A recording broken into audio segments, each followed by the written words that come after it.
মূলত মেয়েদের জন্য 5টা সাজসজ্জা হারাম। কয়টা সাজসজ্জা? 5টা। 1 নাম্বার সাজসজ্জার নাম হচ্ছে পরচুলা। এটা মা বোনদের ওয়াজ করছি, আলগা চুল কোনো মা বোন লাগাতে পারবে। এটা হচ্ছে ফ্যাশন হয়ে গিয়েছে, বক কাটিং দেয় অনেকে। বক কাটিং আছে না নাই? বক কাটিং জানেন? আপনার এই লম্বা চুলটা থাকবে না, গোল চুল হবে, ছুচলা ছুচলা। আমি মনে করি যারা বক কাটিং দেয় এদের মতো অরুচিশীল মেয়ে পৃথিবীতে আর কেউ নাই। ফাউল একটা রুচি এটা।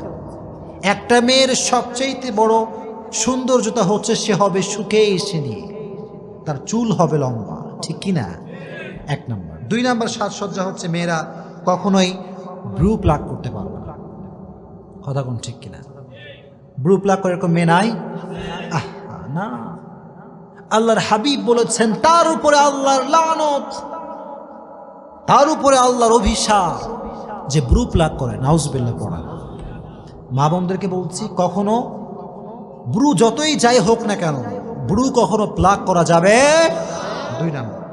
3 নম্বর হচ্ছে মা বোনদের জন্য টিপ লাগানো জায়েজ নেই। কি লাগানো জায়েজ নেই? টিপ না। অনেকে দেখবেন এখন কালো টিপ লাগায়, বিশাল বড় বড় কালো টিপ, আসনা নাই। আবার অনেকে লাল টিপও লাগায়। না, এই লাল টিপ কালো টিপ খুব বাজে একটা জিনিস। ইব্রাহিম আলাইহিস সালামকে যখন আগুনে পোড়ানো হবে, অ্যাট দ্য সেম টাইম নমরুদ অনেকগুলো নর্তকী নিয়ে এসেছিল, নাউজুবিল্লাহ পড়েন। আর প্রত্যেকটা নর্তকীর কপালে ছিল টিপ। তখন থেকে আমাদের শরীয়তে টিপ লাগানো হারাম হয়ে গিয়েছে। এজন্য কোনো মেয়ে কখনো লাল টিপ কালো টিপ ইউজ করতে পারবে। আল্লাহ মা বোনদেরকে এই ফিতনার থেকে বাঁচায় দিক, পড় আমিন। 3 নম্বর। 4 নম্বর, মা বোনেরা ঘণ্টা যুক্ত কোনো নূপুর পড়তে পারবে না। কি যুক্ত নূপুর? ঘণ্টা। মানে নূপুর পরা না জায়েজ তা না, নূপুর পরা জায়েজ, তবে ঘণ্টা যুক্ত নূপুর পরা জায়েজ নেই।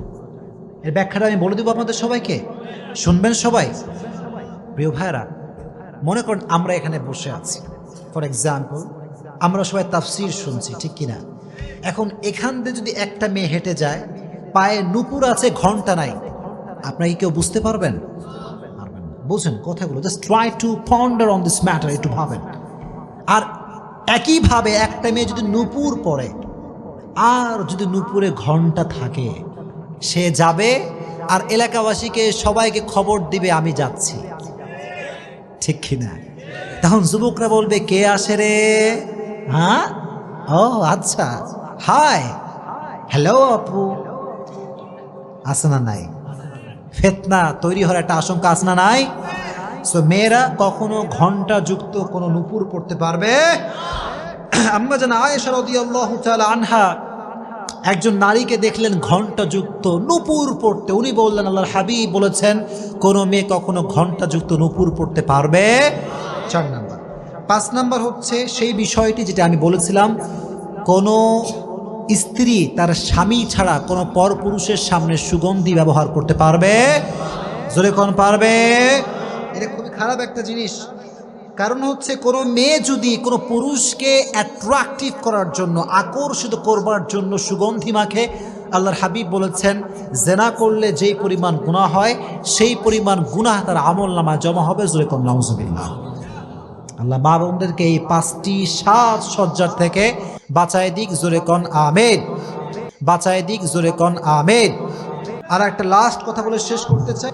আমি মা বোনদেরকে বলতে চাই উইথ ফুল রেসপেক্ট, সম্মান, যে মা বোনেরা এখন বেশিরভাগ সময় দেখা যায় যে হুজুর দেখলে পর্দা করে আর কারো সামনে পর্দা করে না। কথা অবাস্তব না বাস্তব? এটা আপনারা বিশ্বাস করেন না?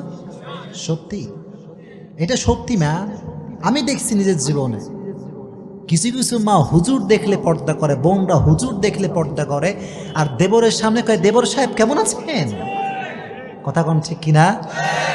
দেবরের সামনে প্রত্যেকটা ভাবির যাওয়া সম্পূর্ণ হারাম। কথা কোন ঠিক কিনা?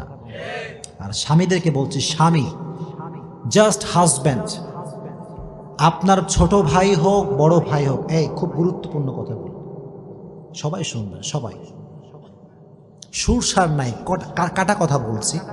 প্রত্যেকটা হাজব্যান্ডকে বলছি, আপনার ছোট ভাই হোক বড় ভাই হোক, কোনোদিন আপনার বইয়ের তীর সীমানা সে পাড়া দিতে পারবে না। কথা কোন ঠিক কিনা? যখনই আপনার বইয়ের সামনে দেবর আসবে, আল্লাহর কসম তখনই ফিতনা শুরু হয়ে যাবে। চিল্লায় কোন ঠিক কিনা? দেবরের সামনে যেতে পারবেন না মায়েরা, বোনেরা। আল্লাহ মা বোনদেরকে তৌফিক দান করুক, জোরে কোন আমিন। আর একটা লাস্ট কথা বলে শেষ করতে চাই, শুধুমাত্র বোনদেরকে বলতে চাই যে বোনেরা, জাস্ট বোনদেরকে বলছি, আপনাদের প্রোফাইল পিকচার নিজের ছবি আপনারা আপলোড করতে পারবেন না। এই যুবক, কথা বল ঠিক কিনা? আর কিছু কিছু যুবক মেয়েদের প্রোফাইল পিকচার দেখলে কমেন্ট করে, ওয়াও অ্যামেজিং, আর বোনও যে কোন করে কয় থ্যাংক ইউ। আছে না নাই? এসব কি রে ভাই, কোন যুগ আসলো এইসব? মাইয়ারে বাজে বাজে কথা কয় যুবকরা, তোমার মতো হট কেউ নাই। নাউজুবিল্লাহ পড়া। আমি বললে দোষ হয়ে যাবে, কিন্তু যুবকরা বললে কোনো দোষ নাই। আর মেয়েও কতটা বেলাজা, বেলজ্জা, বেশর্মা। মেয়ে বলে ধন্যবাদ ভাইয়া। ছি ছি ছি। আল্লাহ মা বোনদেরকে ফিতনা থেকে বাঁচায় দিক না। মুরব্বীরাও হাসে, আমি কি করবো কর? এরকম ছেলে মেয়ে নাই? যুবক শোনো, প্রকৃত পক্ষের দিনদার যুবক কখনো কোনো মেয়ের পোস্টে বাজে কমেন্ট করতে পারবে না। কথা কোন ঠিক কিনা?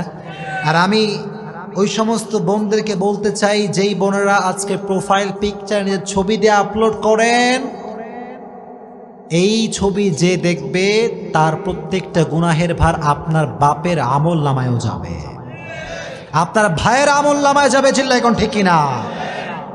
আর সেই বাপের মতো হতভাগা বাপ কেউ নাই, যেই বাপের মেয়ে চোখের সামনে জিন্সের প্যান্ট পরে ঘুরে বেড়ায়। সেই বাপের মতো হতভাগা ভাগ আল্লাহর জমিনে কেউ নাই, যে বাপের সামনে তার মেয়ে বেপরদায় ঘুরে বেড়ায়। চিল্লাই কোন ঠিক কিনা? আজ থেকে বাপরা একটা কাজ করবেন, মেয়েকে বলবেন, আমার বাসায় থাকতে চাইলে, খাইতে চাইলে ইসলামের কথা অনুযায়ী চলতে হবে, না আমার বাসায় তোর কোনো ভাত হবে না। কথা কোন ঠিক কিনা? প্রত্যেকটা বাপ যদি এই কথা বলতে পারে, আমি বলবো কক্সবাজারের এই জমিনে একটা মেয়েও আর বেপর্দায় থাকবে না।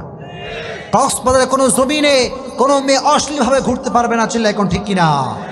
আল্লাহ মা বোনদেরকে এই সমস্ত ফিতনার থেকে বাঁচাই দিক, জোরে কোন আমিন। আল্লাহ যুবকদেরকে প্রত্যেকটা কথা অনুযায়ী আমল করার তৌফিক দান করুক, জোরে কোন আমিন। আল্লাহ মুরব্বীদেরকে ইসলামের জন্য কবুল করুন, পড়া আমিন।